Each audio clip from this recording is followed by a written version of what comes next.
France 24, LCP, Public Sénat, présente.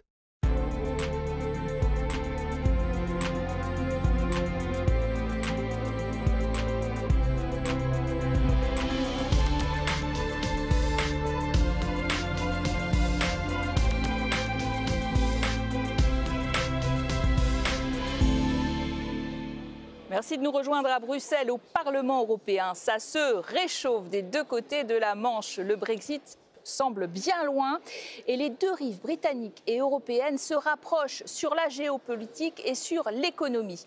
La visite d'État du président français Emmanuel Macron du 8 au 10 juillet au Royaume-Uni témoigne de cet empressement. Et puis de son côté, l'Union européenne a conclu en mai dernier un accord important avec le gouvernement travailliste de Keir Starmer sur plusieurs sujets. Oui, sur le commerce, la pêche, sur l'immigration, mais aussi sur la mobilité des jeunes. Une étape importante a été franchie 5 ans après ce divorce historique. Nous tournons une page, nous ouvrons un nouveau chapitre dans notre relation unique. C'est l'histoire de partenaires historiques et naturels, côte à côte sur la scène mondiale. Il est temps de regarder vers l'avenir. Il est temps de passer des vieux débats stériles et des combats politiques pour se concentrer sur la recherche de solutions pratiques et de bon sens qui apportent le meilleur au peuple britannique. Et puis cette nouvelle relation prend un enjeu sécuritaire majeur depuis le désengagement de Donald Trump en Ukraine. Britanniques et Européens ont pris la tête de la coalition des volontaires en soutien de Kiev. Ils veulent toujours croire aux vertus du multilatéralisme, mais aussi au libre commerce mondial. Alors pour en parler aujourd'hui, deux invités, un ancien eurodéputé britannique jusqu'en 2020, la date du Brexit, Richard Corbett, bienvenue. Vous étiez d'ailleurs le chef de file du Parti travailliste ici au Parlement européen. Ce parti est au pouvoir actuellement, on le disait, au Royaume-Uni. Et puis avec vous, Isabelle Le Callennec, bonjour. Bonjour. Députée européenne française, membre du groupe du Parti populaire européen qui correspond à les Républicains en France. Est-ce que vous avez le sentiment d'ailleurs, vu justement de la France, que les Britanniques se rapprochent de nous ?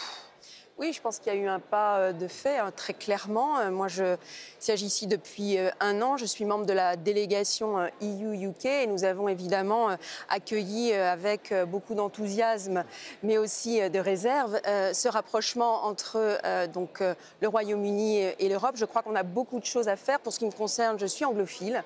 Pour ce qui me concerne, j'ai regretté le départ de nos collègues britanniques ici du Parlement européen. Et je pense, dans les matières que vous venez d'indiquer, qu'il y a du travail à faire et une coopération est tout à fait possible.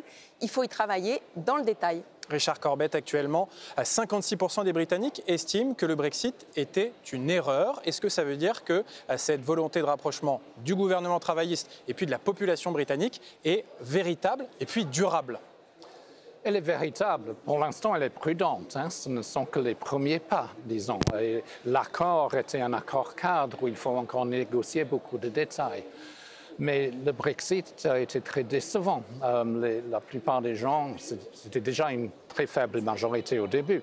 Mais de plus en plus de gens se rendent compte que le Brexit, ce n'est pas tout à fait ce qui a été promis par ceux qui prônaient le Brexit. Madame Le Callennec, c'est vrai que à la fois les Britanniques et nous-mêmes, on s'est un peu pris l'administration Trump en pleine figure. Et en l'occurrence, ça nous a en quelque sorte rapproché cette situation d'incertitude entretenue par Washington. Sur l'Ukraine, très clairement, est-ce qu'on est vraiment aligné d'ailleurs sur la réponse à Kiev et le soutien ? Je pense qu'il y a une volonté de se rapprocher et de trouver des solutions en commun et peut-être de parler de façon unanime sur ces questions géopolitiques qui sont très importantes aujourd'hui. La guerre aux portes de l'Europe avec l'Ukraine, vous avez cité Gaza. Et effectivement, ce président américain qui menace, y compris les Britanniques, d'augmenter les taxes douanières. Donc je pense qu'à plusieurs, on est plus fort. Et je pense que c'est le moment, effectivement, de renforcer nos liens avec les Britanniques qui ont aussi des rapports privilégiés avec les États-Unis. Il faut aussi aller regarder du côté de la Chine. Je pense qu'on va parler un peu de commerce. Est-ce qu'ils ont des rapports privilégiés avec les États-Unis encore ? Vous diriez parce que la relation spéciale et tout ça, ça marche? Cela a toujours été un peu exagéré et maintenant ça ne marche pas tout à fait. Hein. Les Britanniques se sont rendus compte qu'ils sont en fait un pays européen. C'est leur voisin, l'Europe. La plupart des échanges commerciaux, c'est avec l'Europe. La situation géostratégique, c'est la même qu'avec le reste de l'Europe. Quand même, il faut relativiser cela. Et puis peut-être que les Britanniques se sont aussi rendus compte avec le désengagement américain en Ukraine que leur sécurité ne pouvait pas dépendre du grand frère américain. Et donc il y a eu cette coalition des volontaires avec les Français, les Polonais, les Allemands pour soutenir l'Ukraine et garantir la sécurité et l'avenir de l'Europe. Absolument. Nous sommes dans la même situation que l'Union européenne concernant l'Ukraine. La même solidarité avec l'Ukraine, la même inquiétude sur les États-Unis, les mêmes inquiétudes sur le Moyen-Orient aussi. Donc, il faut travailler ensemble. Qu'on le veuille ou pas, nous sommes interdépendants et nous avons des solidarités. Donc, il faut foncer, il faut aller de l'avant. Travailler ensemble, c'est bien beau, mais en empruntant, comme ils ont réussi à le faire d'ailleurs pour le programme SAFE, 150 milliards d'euros pour produire de l'armement européen. Les 27 mettent en place cette clause de préférence européenne. Le Royaume-Uni est le bienvenu comme partenaire tiers. Est-ce qu'ils ne sont pas quand même un petit peu le cheval de Troie en Europe de cet armement américain à travers l'OTAN, etc. Ils favorisent régulièrement l'armement américain plutôt qu'européen. Nous souhaitons un pilier européen fort à l'intérieur de l'OTAN, dont évidemment les Britanniques sont membres. Nous souhaitons en effet une meilleure coopération, une meilleure interopérabilité entre nos armées. Et évidemment, si les Britanniques souhaitent intégrer ce programme SAFE, c'est avec les règles qui ont été édictées, effectivement avec une préférence européenne. Ça me paraît tout à fait logique. Richard Corbett, ce rapprochement, il s'illustre également au Moyen-Orient, puisque le Premier ministre britannique Keir Starmer était prêt à suivre Emmanuel Macron dans son projet de reconnaissance d'un État palestinien pour trouver une solution politique au conflit israélo-palestinien. Alors cette démarche, elle a été gelée par la guerre Iran-Israël et par les frappes américaines de Donald Trump sur les installations nucléaires iraniennes. Finalement, la diplomatie franco-britannique, elle ne pèse pas grand-chose face à la force américaine dans cette région. Non, mais là, nous sommes dans exactement la même situation que comme si on était à l'intérieur de l'Union, où il y a des divergences aussi sur le Moyen-Orient. Situation très compliquée et difficile. Les sentiments sont plus ou moins les mêmes, hein, mais sur les détails pour comment y arriver et pour renverser cette tragédie, on n'est pas toujours sur la même longueur d'onde sur les détails. Mais en gros, nous tirons dans la même direction. Mais quand même, cette volonté commune franco-britannique de reconnaître un État palestinien, ça pouvait être une démarche forte pour essayer de faire bouger les lignes. Oui, mais il faut faire bouger le reste de l'Europe aussi. Ils sont très impuissants, c'est ce qui caractérise cette nouvelle relation franco-britannique et européano-britannique, c'est l'impuissance, notamment au Moyen-Orient. Alors, je ne dirais pas ça. Vous avez vu que les événements qui se sont produits sur l'Iran ont quelque peu décalé les discussions qui concernaient l'État palestinien. Aujourd'hui, moi, j'ai envie de dire que l'Union européenne et le Royaume-Uni ont à travailler sur tous les sujets que vous avez cités, sans exclusive. Vous citiez le commerce tout à l'heure. Nous sommes le premier, l'Union européenne, partenaire commercial donc, des Britanniques. Vous avez cité tout à l'heure Erasmus, vous avez cité la pêche. Moi, je crois qu'on est capable, si on s'organise bien, avec méthode, une vraie stratégie, puisque le diable se cache dans des détails, de trouver les voies et moyens d'un rapprochement. Pour moi, il est nécessaire, il est utile, y compris pour le bien des citoyens. On partage des valeurs avec le Royaume-Uni. Il faut absolument qu'on arrive méthodiquement à avancer ensemble et que cet accord du 19 mai ne soit pas juste un slogan, mais qu'il s'inscrive dans la durabilité.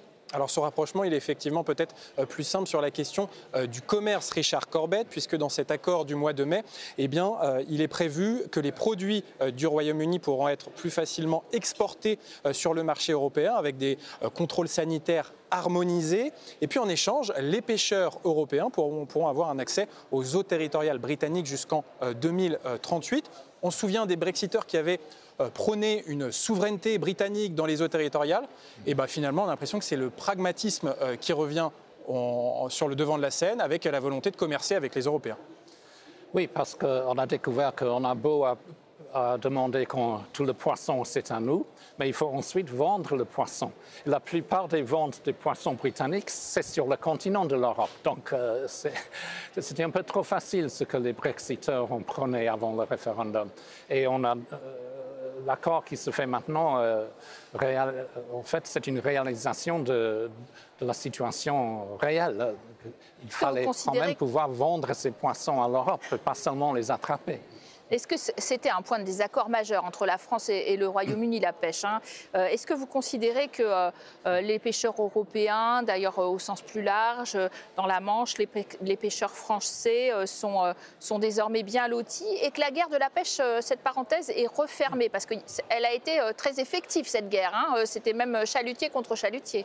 Je ne dirais pas ça, je pense qu'il faut rester vigilant. Vous savez, le Brexit a eu un impact majeur. Moi, je suis élue en Bretagne. Pour les pêcheurs bretons en particulier, ça a généré ce qu'on a appelé un plan de casse.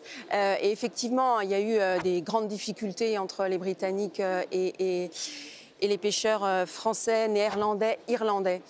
Je crois que cette proposition d'autoriser l'accès aux eaux britanniques, y compris dans les 6-12 000 jusqu'en 2038, nous donne déjà une perspective.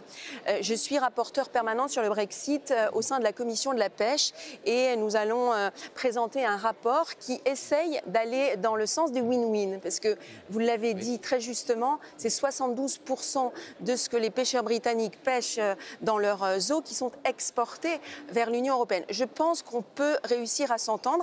Il faut pour ça être franc dans nos discussions. Il y a un comité spécialisé sur la pêche qui se réunit. On demande ici, nous, au Parlement européen, d'être associés, que les discussions soient transparentes. Et je pense qu'on peut effectivement rassurer les pêcheurs si on s'en occupe. Parce que c'est vrai que l'annonce qui a été faite par le Premier ministre d'avoir britannique de plus en plus d'aires marines protégées a eu de quoi inquiéter. Ça a été présenté et ça a été annoncé au moment de l'UNOC à Nice qu'il y aurait davantage d'aires marines protégées. Le sommet sur les océans. Alors, sur les océans, exactement. Comment vous l'interprétez, Richard Corbett? Il faut, si je peux me permettre, juste qu'on s'assure, comme pour nous en Europe, que aires marines protégées ne veut pas dire interdiction totale d'aller pêcher, mais regarder au cas par cas ce qu'on peut faire et ce qu'on ne peut plus faire. Il faut évidemment protéger la biodiversité et évidemment préserver la ressource halieutique. Et ça, je pense que les pêcheurs britanniques, comme les pêcheurs européens, ils sont très attachés. Réponse là-dessus.